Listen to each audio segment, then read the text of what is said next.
नमस्कार दोस्तों, जन मुद्दों की बात धर्मराज के साथ मेरे शो में आप सबका स्वागत है। आज हम बात करने जा रहे हैं एक ऐसे मुद्दे पर जिस पर बिहार में घमासान मचा हुआ है और लोग आश्चर्य व्यक्त कर रहे हैं कि ऐसी बातों को बिहार विधानसभा में या बिहार विधान परिषद में मुख्यमंत्री कैसे चर्चा कर सकते हैं। आज हम लोग एक टैबू पे बात करने वाले हैं जिस पर बात करना टैबू माना जाता है। हमारे साथ बात करने के लिए जवाहरलाल नेहरू विश्वविद्यालय के हिस्ट्री के स्कॉलर, जर्नलिस्ट और पॉलिटिकल साइंस के टीचर अभय जी हैं।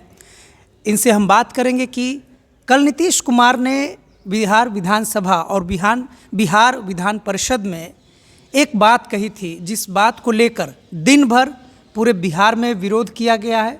सोशल मीडिया नीतीश कुमार के विरोध से पटा हुआ है और आज खबर आई है कि दिल्ली में बिहार भवन के बाहर एक बहुत बड़ा प्रोटेस्ट भाजपा के लोगों ने निकाला था। इस प्रोटेस्ट का कारण है कि कल नीतीश जी ने ऐसी भाषा में परिवार नियोजन की बात कही थी कि लोगों ने कहा कि वह अश्लीलता है। मुझे उम्मीद है यह वायरल वीडियो आपने सुनी होगी। अभय जी, इस पर आप कैसे इसको देखते हैं आप? देखिए, इस चीज़ को लोग अलग अलग तरीके से देख रहे हैं। सोशल मीडिया पे नीतीश जी का जो बयान है उसको जिस तरह से दिखाया जा रहा है, बार बार दिखाया जा रहा है, तो कुछ लोगों को लगता है कि उसमें प्लेजर का कंटेंट है उसके अंदर में, है ना, दोस्तों के बीच में मजाक चल रहा है। कुछ लोगों को ऐसा लग रहा है कि इसके थ्रू नीतीश जी जो हैं अपनी बातों को लोगों तक पहुंचा रहे हैं जो फैमिली प्लानिंग का है। लेकिन मैं इसको एक दूसरे तरीके से देख रहा हूँ और मेरा जो विश्लेषण ये है, मेरी समझदारी ये है कि एजुकेशन को फैमिली प्लानिंग से जोड़ना, है ना। सेक्स एजुकेशन, क्या आप इसको कहेंगे? सेक्स एजुकेशन को फैमिली प्लानिंग से जोड़ना? नहीं, उन्होंने सेक्स एजुकेशन नहीं कहा है। उन्होंने कहा है कि लड़की अगर पढ़ लिख लेगी तो वो बेहतर तरीके से परिवार नियोजन के जो भी पॉलिसीज़ हैं उसको अपना पाएगी। कुछ उनका यही है कि मतलब एजुकेशन जो है वो लीड करता है फैमिली प्लानिंग की तरफ। ये बात उनका कहना था। एक हद तक एक बात सही भी है, लेकिन आपको ये देखना होगा कि जो पॉपुलेशन जो है वो आज के दौर में एक डिबेट बन चुका है और इसके लिए बहुत हद तक जो राइट विंग थिंकिंग है वो जिम्मेदार हैं कि देश के अंदर में टैक्सेस आप भी दे रहे हैं, टैक्सेस गरीब आदमी भी दे रहा है, अमीर आदमी भी दे रहा है। सब कोई टैक्स से कोई बच नहीं सकता। अमीर शायद बच भी जाए लेकिन गरीब आदमी टैक्स से नहीं बच सकता है। तो टैक्स से सबसे लिया जा रहा है। लेकिन जब सरकार की जिम्मेदारी आ रही है कि उसको सोशल सेक्टर पर पैसा खर्च करना चाहिए, सोशल सेक्टर पर लोगों को रोज़गार, नौकरी, तालीम पे पैसा खर्च करना चाहिए, हेल्थ पे पैसा खर्चा करना चाहिए, तो वहाँ पे एक ईजी एक्सक्यूज़ मिला हुआ है कि इतना पॉपुलेशंस बढ़ गया है, सरकार कैसे कर सकती है। तो आप देखेंगे कि ये पॉपुलेशंस कंट्रोल करना और सरकार के लिए एक बहुत ही ईजी टूल बन गया अपनी नाकामी को छुपाने के लिए। अपने जो सोशल वेलफेयर्स के प्रोग्राम वो कुछ नहीं कर पा रही है, उसके लिए एक क्या कहेंगे, एक जवाब उसका हासिल करने के लिए, उसके लिए एक जस्टिफिकेशन हासिल करने के लिए। मैं ये नहीं कह रहा हूँ कि सोशल प्लानिंग नहीं होनी चाहिए, है ना, लेकिन सोशल प्लानिंग को बिल्कुल एक बन चुका है कि जो भी सोशल प्लानिंग के खिलाफ बोलेगा वो या तो देश का दुश्मन है। और इस तरह की पूरी डिबेट के साथ एक और भी एंगल आपको देखना पड़ेगा कि इसमें एक खास मजहबी ग्रुप को टारगेट किया जाता है। आप समझ रहे हैं, एक खास मजहबी ग्रुप को टारगेट किया जाता है और बार बार हर रोज़ आप दिल्ली के अंदर में देखेंगे, देश के विभिन्न हिस्सों में देखेंगे कि इस तरह की रैलियाँ होती हैं कि पॉपुलेशंस बहुत बढ़ गया और एक खास कम्युनिटी को टारगेट किया जाता है। लेकिन हकीकत ये है कि पॉपुलेशंस, कोई भी समाज जो है उसका पॉपुलेशंस हमेशा एक रफ्तार से नहीं बढ़ता है। जैसे यूरोप के अंदर में बहुत सारे ऐसे मुल्क हैं कि जहाँ पे पॉपुलेशंस का ग्रोथ उतना नहीं है। यहाँ तक कि लोग कह रहे हैं कि ऑस्ट्रेलिया और कुछ ऐसे भी मतलब कंट्री हैं, रशिया, वहाँ पे पॉपुलेशंस का ग्रोथ जो है उस तरह से नहीं हो रहा है। तो पॉपुलेशंस को ये बताना कि बिल्कुल ही ये खतरा है और पॉपुलेशन जो है सारी गरीबी की वजह है, ये सही नहीं है। एक एस.वाई. कुरैशी साहब थे, उनकी एक किताब आई है पॉपुलेशन स्मिथ करके, कुछ दिन पहले आई थी, साल भर पहले आई थी। वो फॉर्मर चीफ इलेक्शन कमिश्नर रहे हैं। तो उन्होंने किताब लिखी और उन्होंने बार बार कहा है कि धर्म का कोई रिश्ता नहीं है पॉपुलेशन से, है ना। जहाँ पर भी सोशियो इकोनॉमिक जो आपके पोजीशंस अच्छे होंगे, जहाँ भी तालीम आएगी, वहाँ पे पॉपुलेशंस नीचे जाएगा ही जाएगा। तो ये नेचुरली होता है। और मुसलमानों में भी एक चीज़ आप याद रखिएगा कि मुसलमानों में भी ये सही है कि हिंदुओं के मुकाबले में उनका थोड़ा प्रतिशत जो ग्रोथ है वो ज़्यादा रहा है। लेकिन ये भी उसके साथ एक और स्टोरी है जो आपको बताई नहीं जाती है कि मुसलमानों के अंदर में भी पॉपुलेशंस की जो वृद्धि है, जो ग्रोथ रेट है, वो भी काफ़ी तेज़ी से कम होते चला जा रहा है। और पॉपुलेशंस ग्रोथ जो है ये कोई बहुत बड़ा समस्या भारत के लिए नहीं है। लेकिन नीतीश कुमार जी की बात पे मैं आ जाता हूँ कि नीतीश कुमार जी ने जो स्पीच दिया है, तो आप देखिए कि इस तरह की बातें जो हैं ये समाज में हर जगह हो रही हैं। देख लीजिए, नीतीश कुमार की बातों को कहना कि बहुत ही अनपार्लियामेंट्री लैंग्वेज था और उन्होंने विधानसभा में कैसे बोला, आप जरा बताइए। हम और आप अश्लील कहा जा रहा है। लेकिन हम और आप जिस तरह की बातें हर वक्त करते हैं, देखिए उसके बारे में कोई चर्चा नहीं होता। जिस तरह से सोशल मीडिया पे ट्रोल किया जाता है, कोई अगर मुस्लिम पत्रकार हैं, अगर कोई महिला हैं, उस तरह से किस तरह से गाली दी जाती है। मुझे याद है आरफा खानम शेरवानी को लेकर भी, सबा नकवी को भी लेके आपने एक और इंसिडेंट सुना होगा, मैं आपको याद दिलाना चाहूँ। बुली बाई ऐप, एक बुली बाई ऐप करके एक मसला आया था जिसके अंदर में मुस्लिम पत्रकार जो थी, जो तेज़ तर्रार मुस्लिम महिला पत्रकार है, उनकी बोली लग गई थी, मैंने उनको बेच दिया गया था ऑनलाइन। ये सब इसलिए किया जाता है कि ताकि उनको साइकोलॉजिकली तौर पे ट्रोमाटाइज़ किया जाए। एक और किताब मैंने पढ़ी है, स्वाति चतुर्वेदी की किताब है, उसमें उन्होंने दिखाया है कि जो बीजेपी से जुड़े हुए जो आईटी सेल जो हैं, ये लोग क्या करते हैं, ये लोग जानबूझ के किसी पत्रकार को टारगेट करते हैं, खासकर महिला पत्रकार को टारगेट करते हैं, खासकर भी उसमें मुस्लिम महिला को टारगेट करते हैं जो उनकी बातों को क्रिटिसाइज़ करती हैं।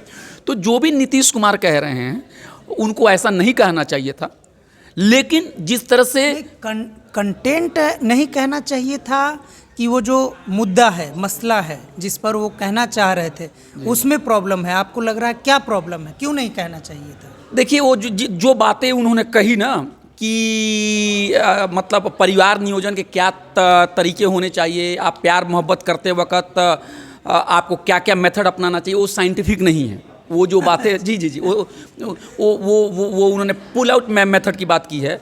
ये आप इंटरनेट पर देख सकते हैं, डॉक्टर से बात कर सकते हैं, ये साइंटिफिक नहीं है। पता नहीं वो चीफ मिनिस्टर हो के कैसी बातें कर, ये कारीगर है, माने it is effective but it will not guarantee 100% preventions of pregnancy. तो एक मतलब लॉजिकल भी और एक साइंटिफिक भी ये बातें नहीं हैं। मतलब देखिए ट्रेडिशनली क्या होता है कि पति और पत्नी या दो लोग जब प्यार मोहब्बत करते हैं तो वो कोई कंट्रासेप्टिव का इस्तेमाल नहीं करते हैं। लेकिन ये मेथड जो है वो प्रॉपरली साइंटिफिक नहीं है। आप कहीं से भी किसी से पूछेंगे तो अगर आप चाहते हैं कि अनवांटेड प्रेगनेंसी को रोकना तो आपको कंट्रासेप्टिव इस्तेमाल करना ही होगा। तो ये बातें भी नीतीश कुमार की कोई भी डॉक्टर सुन रहा होगा तो वो उसको जस्टिफाई नहीं करेगा। हाँ, ये इफेक्टिव है लेकिन 100% इफेक्टिव नहीं है, हो सकता है 70-80% इफेक्टिव हो। और रही दूसरी बात कि जो वो कह रहे हैं कि जिस तरह की भाषा का इस्तेमाल कर रहे हैं, जो लोग ट्रोल कर रहे हैं और जिस तरह से मीडिया इसको खबर में ला रही है, मैं ये कहना चाहता हूँ कि खबर को चला के इसको और इससे टीआरपी हासिल करने की कोशिश की जा रही है, क्योंकि समाज के अंदर में रिप्रेशन है।